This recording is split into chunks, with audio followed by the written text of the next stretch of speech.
तो hello student, कैसे हैं आप सब। चलिए, स्वागत है आप सबका मेरे यूट्यूब चैनल इंग्लिश क्लास पर। और मैं जो है आज आपका जो है एक दूसरा वीडियो लेकर आ गया हूँ। किस लेसन का? तो द पेज फॉर लिविंग का। ठीक है, आपका जो पनोरमा बुक है, बिहार बोर्ड क्लास 10th का जो इंग्लिश बुक है पनोरमा, उसका जो पहला लेसन मैंने इसके पहले वीडियो में बताया था। ठीक है, आपको एक्सप्लेनेशन बताया है।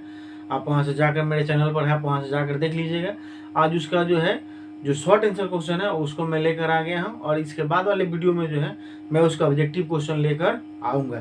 तो चलिए आज बिना देरी किए हुए शुरू करते हैं, क्योंकि इधर उधर के टाइम में हम लोग टाइम वेस्ट नहीं करेंगे, सीधे आते हैं पॉइंट पर और समझते हैं। ठीक है, इससे पहले कि अगर आप मेरे चैनल पर पहली बार जुड़े हैं तो मेरे चैनल को लाइक करें, सब्सक्राइब करें और शेयर करें। ठीक है, तो चलिए शुरू करते हैं बिना देरी किए हुए। आप देख सकते हैं यहाँ पर थोड़ा सा लिखा गया है, देखेंगे बिहार बोर्ड, ठीक है, क्लास 10th इंग्लिश पनोरमा, और आपका पनोरमा जो है बुक है, और उसके बाद लेसन 1 है। लेसन 1 हम लोग इसके पहले पूरे लेसन का एक्सप्लेनेशन कर चुके हैं इसके पहले वाले वीडियो में। आप जाकर वहां से मेरे चैनल पर देख सकते हैं। ठीक, आज मैं उसका दूसरा वीडियो लेकर आ गया हूँ।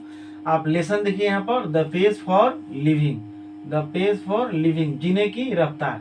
और मैंने यहाँ पर टाइटल लिखा है शॉर्ट क्वेश्चन एंड आंसर। ठीक, किसका? तो पेज नंबर 5 का। पनोरमा जो बुक है आपका, यह जो पहला लेसन है उसका पेज नंबर आप जाकर देखिएगा आप लोग। ठीक है, पेज नंबर 5 पर जो है यह क्वेश्चन आंसर दिया गया है, उसी को मैं लेकर आया हूँ। तो चलिए देखते हैं और शुरू करते हैं आज का जो है यह वीडियो क्या है क्वेश्चन। तो देखिए पहला क्वेश्चन दिया गया है, मैं ज़्यादा ओवर राइटिंग नहीं करूँगा, आपको सिर्फ समझना है क्योंकि ऑलरेडी यह लिखा हुआ है। लिखा है कि where did the writer watch the play. आपने कहानी सुना, उसमें मैंने आपको बताया था कि राइटर साहब जो है एक जगह जाते हैं और जाकर एक प्ले देखते हैं। तो वही पूछ रहा है इस क्वेश्चन में कि राइटर जो है इस प्ले को कहाँ देखते हैं, उस ड्रामा को, उस नाटक को कहाँ देखते हैं। तो आप गेस करके बताइए। अगर एक्सप्लेनेशन सुने हैं तो आपको पता चल जाएगा और आ जाना चाहिए। ठीक है, तो देखिए ये क्वेश्चन पूछा है आपका पास्ट इंडेफिनिट में, डिड से पूछा है, तो जवाब भी हम लोग उसी टेंस में लिखेंगे तो ज़्यादा बेहतर होगा। ऐसे हम लोग जवाब अपने शब्दों में भी और अपने टेंस के हिसाब से भी लिख सकते हैं, सेंस के हिसाब से। लेकिन क्वेश्चन पूछा है पास्ट इंडेफिनिट में, तो जवाब भी हम लोग पास्ट इंडेफिनिट में ही देंगे। ठीक है, तो where did the writer watch the play, writer ने जो है उस प्ले को कहाँ देखा था या कहाँ देखा। तो the writer watch the play, the writer watch the play in Dublin, the writer watch the play in Dublin. Writer ने उस प्ले को कहाँ देखा? तो डब्लिन में। डब्लिन कहाँ पड़ता है? In Irish country town, already book में दिया हुआ है। ठीक है, तो पहला क्वेश्चन आपका हो गया। दूसरा क्वेश्चन कह रहा है कि who was the chief character in the play. अब उस प्ले का, कौन सा प्ले का जिसको लेखक ने देखा था, कहाँ पर देखा था?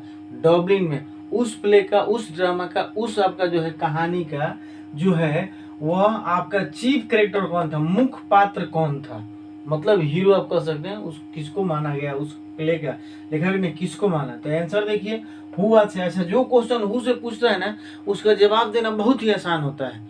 हु से और विच से जो क्वेश्चन पूछे, बिल्कुल सिंपल उसका जवाब देना होता है। सिर्फ उस वर्ड को, आपका जो इंटरोगेटिव वर्ड होता है विच और हु, उसको हटाकर सिर्फ सब्जेक्ट को यहाँ पर हम लोग रिप्लेस कर देंगे और शेष सबको उसी तरह उतार देंगे, हम लोग उसी तरह लिख देंगे, तो वो उसका आंसर हो जाता है। जैसे देखिए आपको मैं बताता हूँ, यहाँ पर दिया गया है, उसी ट्रिक को आप अपनाएंगे तो याद करने की जरूरत नहीं पड़ेगी। किसके लिए ये होता है? तो जो क्वेश्चन हु से और विच से पूछा रहता है। तो देखिए क्या कर रहा है कि who was the chief character in the play, मतलब उस प्ले में जो है वह मुख्य पात्र कौन था। तो कौन था? तो इसके जगह पर, हु के जगह पर जो है आप क्या लिख दीजिए, हु के जगह पर देखिए यहाँ मैंने इतना लिख दिया, एन एल्डरली कॉर्न मर्चेंट, इतना। ठीक है, कि जो आपका था एक अधेड़ उम्र का अनाज का व्यापारी था, उस कहानी का मुख्य पात्र, मेन कैरेक्टर जो था। तो हु के जगह पर हमने इतना रख दिया, और शेष को देख लीजिए बिल्कुल सेम है। वाज का वाज हो गया, यहाँ पर द का द हो गया, chief character in the play, तो हो गया इसका आंसर। ठीक है, तो who was the chief character in the play, कौन था? तो an elderly corn merchant was the chief character in the play. अगला क्वेश्चन है तीसरा number, does the writer dislike rapid moment in every field, मतलब जीवन के लेखक जो इसमें वर्णन किए हैं, बताए हैं कि इस कहानी को देखते हैं और अपने आप को उन्होंने स्लो थिंकर कहा है। तो इसमें लिखा गया है, क्वेश्चन पूछ रहा है कि क्या वह जीवन के हर फील्ड में, हर जगह, हर क्षेत्र में क्या वह तेज गति को, ठीक है, देखिए रैपिड मूवमेंट का मतलब हो गया तेज गति को नापसंद करते हैं क्या वह नापसंद करते हैं?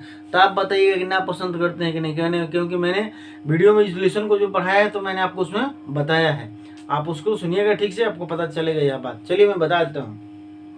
तो लेखक जो है जीवन के हर क्षेत्र में जो है आपके तेज गति को नापसंद नहीं करते हैं, कहीं कहीं पसंद भी करते हैं। पहले आंसर जान लेते हैं, उसके बाद इसका एक्सप्लेनेशन आपको बताएंगे। करेक्ट। डज, क्या राइटर जो है रैपिड मूवमेंट को एवरी फील्ड में, हर क्षेत्र में नापसंद करते हैं? तो नहीं। क्या से पूछा है? तो नो। ये यस नो क्वेश्चन है, ये सब WH क्वेश्चन है। तो यस नो क्वेश्चन है तो नो, नहीं।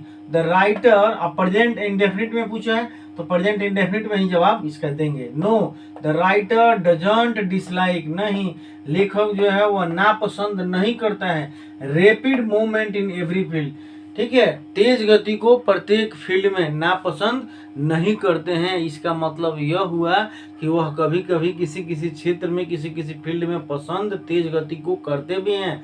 और उन्होंने एग्जाम्पल दिया है इस लेसन में कि मैं कार चलाना 90 किलोमीटर माइल पर आवर के आपका जो रफ्तार से मैं चलाना पसंद करता हूँ। कौन? कार, ठीक है। तो मैं तेज गति को पसंद करता हूँ। उन्होंने तो ऐसा कहा कि मैं उस मशीन को पसंद करता हूँ जो मुझे डाइन कराए लंदन में और आपका जो है लॉन्च कराए न्यूयॉर्क में। तो आप समझ सकते हैं कि जीवन के हर क्षेत्र में जो है वह रैपिड मूवमेंट को नापसंद नहीं करते हैं, कहीं कहीं करते भी हैं। तो ये इसका आंसर हो गया। अगला क्वेश्चन और चौथा क्वेश्चन कह रहा है कि इन विच सिचुएशन, किस स्थिति में does the writer find himself in cinema.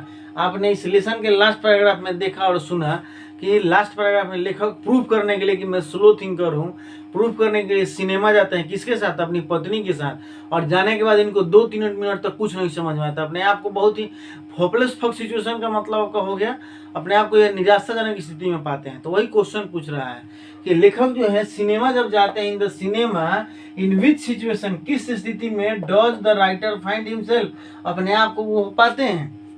तो आंसर हो गया कि the writer finds, present indefinite में पूछा है तो प्रेजेंट इंडेफिनिट में ही जवाब देंगे। The writer finds himself in A hopeless fog situation in the cinema. अब होपलेस फॉग सिचुएशन क्या हुआ? मतलब निराशाजनक स्थिति में, मतलब देखे जा रहे हैं लेकिन समझ में नहीं आ रहा है कि क्या हो रहा है, कौन हीरोइन है, कितने हीरोइन है, कौन हीरो है, ठीक। तब अपनी पत्नी की तरफ मुड़ते हैं पूछने के लिए कि यही हीरोइनिया है जो शुरू में थी। तो पत्नी उनकी समझाती है उनको, ठीक। तो इस सिचुएशन से जो यह क्वेश्चन यहाँ पर दिया गया है। तो ये हो गया चौथा क्वेश्चन। लास्ट और पांचवा क्वेश्चन कह रहा है आपका कि how does the writer classify himself as a thinker. लेखक जो है अपने आप को थिंकर के रूप में किस वर्ग में बांटते हैं, मतलब कैसे विचारक के रूप में बांटते हैं, कैसे सोच वाले रूप में बांटते हैं लेखक अपने आप को। तो आपने देखा है कि पूरा लेसन ही दिया गया है किस चीज पर? स्लो थिंकर पर। तो लेखक अपने आप को हो जाएगा आंसर। आपको हम लोग क्वेश्चन जो प्रेजेंट इंडेफिनिट पूछा तो जवाब इसी में देंगे। The writer classifies himself as a slow thinker. लेखक जो है वो अपने आप को जो है एक स्लो थिंकर के रूप में मानते हैं और वह कहते हैं कि भाई मैं भी स्लो थिंकर वाले में से एक हूँ, क्योंकि पार्टी के 4 घंटा के बाद ओवर होने के बाद भी अगर आप मुझसे पूछिएगा तो अटपटा ही जवाब निकलता है।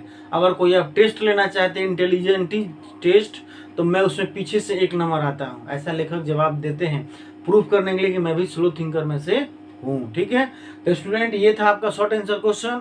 आप इसका स्क्रीनशॉट ले सकते हैं, नोट कर सकते हैं, पॉज करके देख सकते हैं, ठीक है। और इसी तरह से जो भी मैं लेसन बताऊंगा, जो भी शॉर्ट आंसर क्वेश्चन रहेगा आपके जो बुक का है, वो इस तरह से इस बोर्ड पर मैं लिखने का कोशिश करूंगा, बताने का प्रयास करूंगा।